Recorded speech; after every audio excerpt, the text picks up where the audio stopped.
Hi, it's James. I'm the unofficial mayor of Cowboy Country. Welcome back to the channel. I'm so glad you could be here with us. Had a very busy day Saturday. Very busy day. Tried to get to the Baylor game. I'm telling you, that canopy helped with the sun. But you can tell that they put the visiting side in a way so that the visiting fans would have more sunlight on them. All of the rich donors, the club and suite area, were protected by the shade better.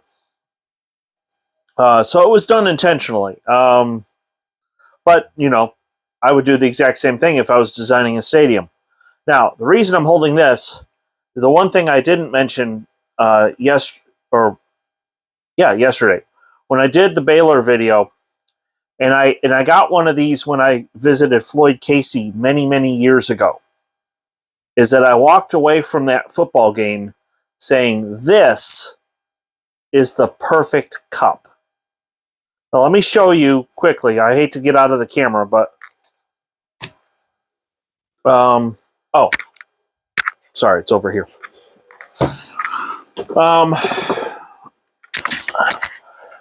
The one thing about Oklahoma State... is this is the cup size you get at the games. To me, this right here is the perfect cup. It's not too big. It's not. This is the one I got at the baseball game earlier this year. Unfortunately, we were up 10-1 and lost. But Baylor sells the perfect cup, and this is the size I think that Oklahoma State should sell, because it fits right in your hand. It's not too big. It's kind of weird that I'm in my 40s and I have to think about this. Well, I'll be 50 next year. But, you know, I don't want a cup bigger than this, because then I don't want to have to get up in the middle of the game and go to the bathroom. So I wish Oklahoma State would just take this cup, make it a little bit smaller. Okay? So that was the one thing I forgot about in the Baylor video. And then, of course, I showed you this little guy when I went to see West Virginia against Texas. You have to understand, I grew up as a Syracuse fan, and so West Virginia was one of our rivals, and I don't like the Mountaineers. I don't feel as strongly about them, because I do like Golden Blue Dude's channel, and I like his enthusiasm. And I like the fact that they don't burn couches anymore. That's a good thing to not do, is burn furniture. So, but anyway, this little bad boy will be added to the bobblehead collection. I'm going to get my bookshelf out of storage tomorrow and put it here. Or I have another possible way of doing it. I've got like this plastic thing I can put here and then put something else on top of it, so that way the bobbleheads are in the shot. But I do have other bobbleheads, and I do have one from Baylor that I had to order online because they didn't sell any bobbleheads at the stadium. All right, now, here's a problem. I was going to share with you the results of my picks. The problem is the SMU at UCF game is moved to this Wednesday. So I can't talk about that game.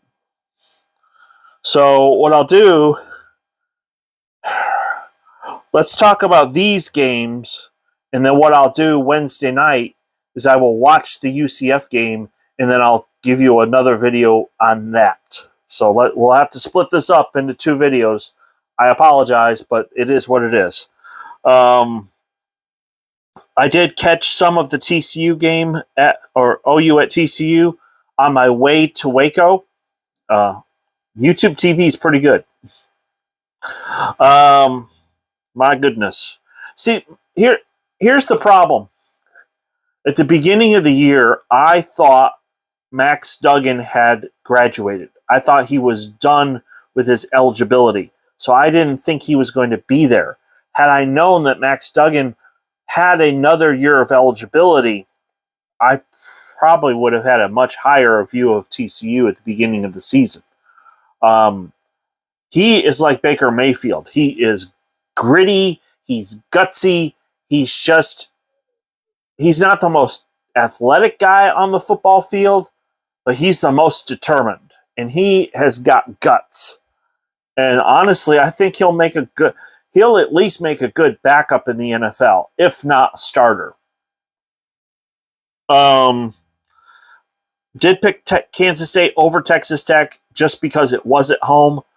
My understanding, even though I didn't get to watch that game, I did catch some people who talked about it, was that Kansas State, oh my gosh, I forgot the guy. There's a K-State fan that has John Kurtz. If you haven't checked out John Kurtz's channel, his name is spelled Kurtz. That guy's got a great radio voice. He has got a tremendous voice. He's got a small channel on YouTube, and he's a K-State grad.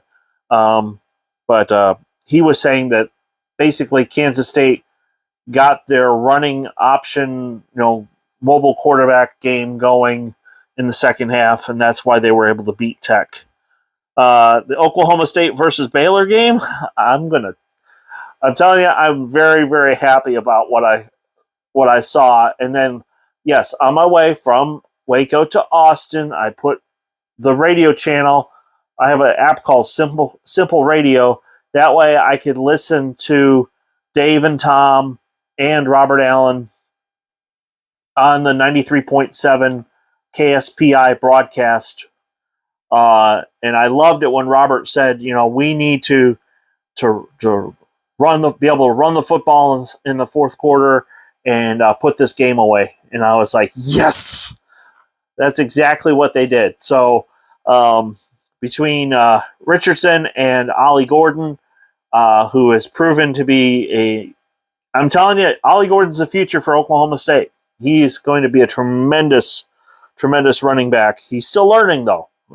But the score I predicted was 38-24. The final score was 36-25, so I was real close, and I'm very happy about that.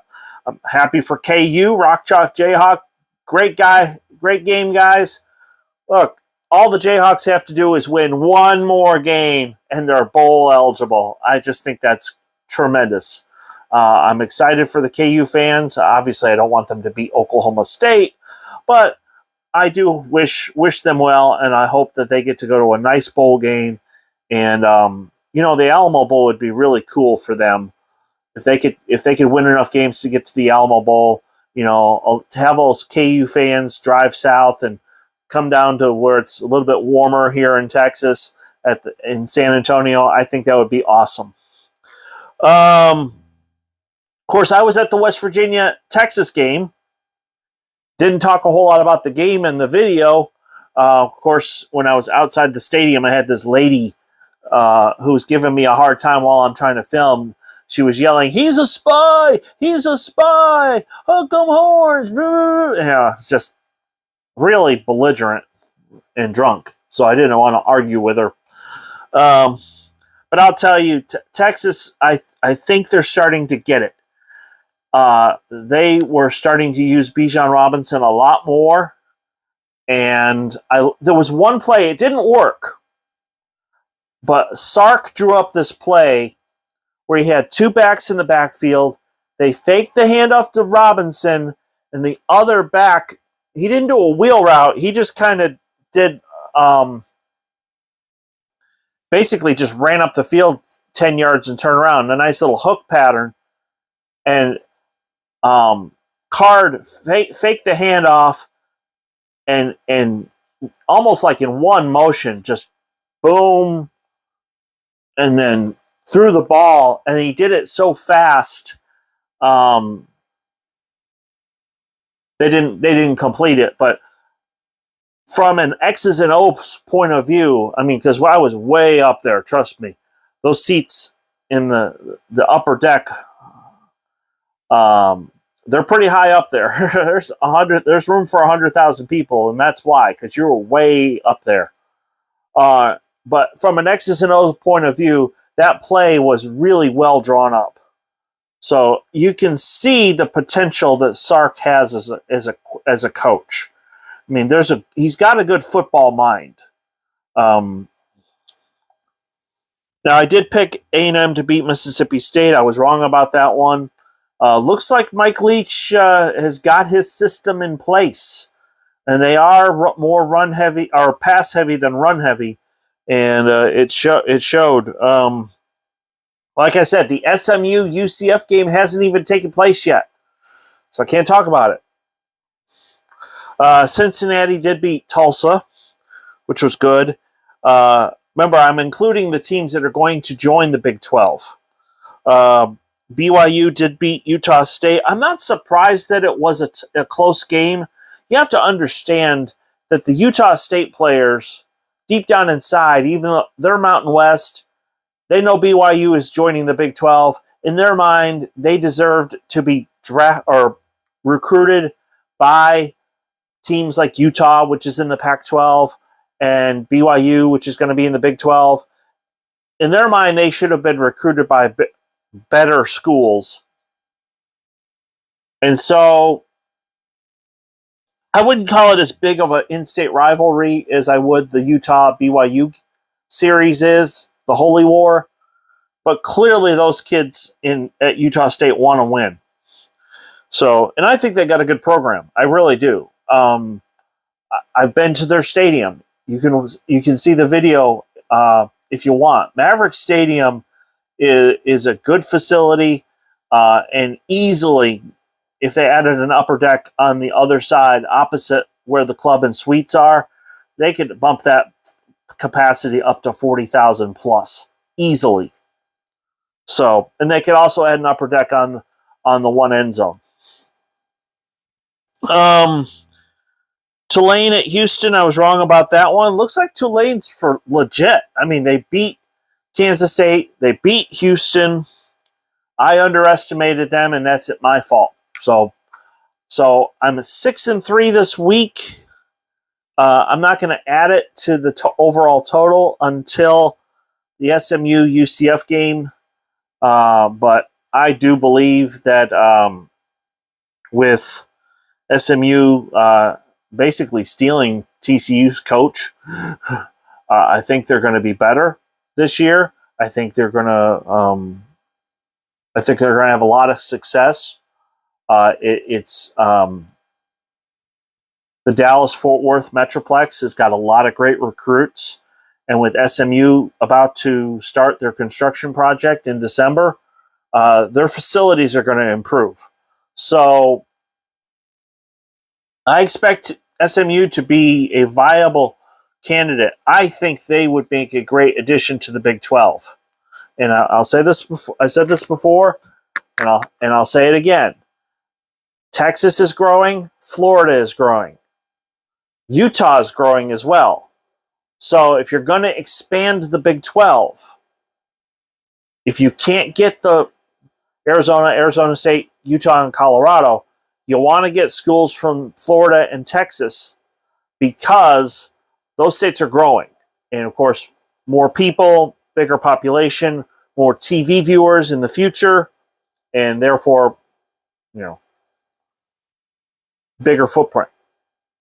Plus, quite honestly, as an Oklahoma State fan and alum, I want Oklahoma State to play more teams in Texas because every time they do a road trip, that's a potential opportunity to go visit recruits. I guarantee you, when Oklahoma State played Baylor last week, there were coaches that came down to Texas early and made recruiting visits in Dallas, in Waco, and they were doing recruiting trips because, that's where Oklahoma State's made its bread and butter. I mean, Missouri and Nebraska, when they left the Big 12, they're not making as many trips into Texas, so therefore they're not getting as many Texas recruits. So I think that's why Nebraska went downhill. Anyway, thank you so much for watching. If you are new, please hit like and subscribe. Once again, if you are wearing orange and black, whether you graduated from Oklahoma State or not, you are a member of Cowboy Country, and you are welcome here. So thank you so much for watching, and hopefully later on this week we'll get to that UCF game. Until then, have a great day.